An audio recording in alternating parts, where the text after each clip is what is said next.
School take চ্যানেলে আপনাদের সকলকে স্বাগত।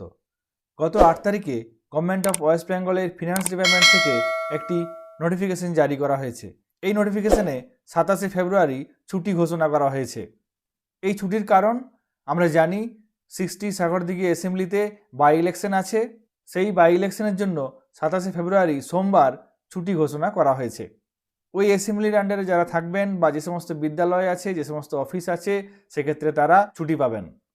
কিন্তু যেটি বিবেচনা করার বিষয় হলো 27 ফেব্রুয়ারি সোমবার ছুটি ঘোষণা করা হয়েছে, কারণ ওই দিন ভোট। কিন্তু ভোটের আগের দিন রবিবার, সেক্ষেত্রে আলাদা করে কোনো ছুটির দরকার নেই। ভোটকর্মীরা ভোটের আগের দিন যাবেন এবং যারা ভোট দেবেন 27 তারিখে তারা ছুটির দিন পাচ্ছেন। কিন্তু যারা ভোটকর্মী তারা 28 তারিখে চাইলে স্পেশাল লিভ পেতে পারেন। এক্ষেত্রে যাদের আরসিতে অর্থাৎ রিসিভিং সেন্টারে ভোট জিনিসপত্র জমা দিতে সময় লাগবে, রাত হবে, সেক্ষেত্রে তারা 28 তারিখে ছুটি নিতে পারবেন। এক্ষেত্রে আমরা জানি যে 28 ফেব্রুয়ারি আবার মাধ্যমিকের পরীক্ষা আছে, মাধ্যমিকের জীবনবিজ্ঞান পরীক্ষা আছে 28 ফেব্রুয়ারি। সেক্ষেত্রে যে সমস্ত বিদ্যালয়ে ভোটের বুথ হয়েছে এবং মাধ্যমিক পরীক্ষার সেন্টারও আছে, সেক্ষেত্রে অসুবিধা হতে পারে।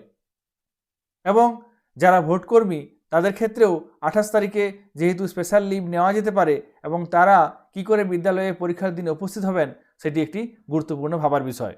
এই অবস্থায় 28 তারিখের মাধ্যমিক পরীক্ষা কি করে সম্ভব হবে, সেক্ষেত্রে বিবেচনা করার বিষয়। আপনারা এই বিষয়ে কমেন্ট করুন এবং দেখা যাক এই দিনটি পরীক্ষা আবার পরিবর্তন হয় কিনা। সকলে ভালো থাকবেন, সুস্থ থাকবেন। ধন্যবাদ।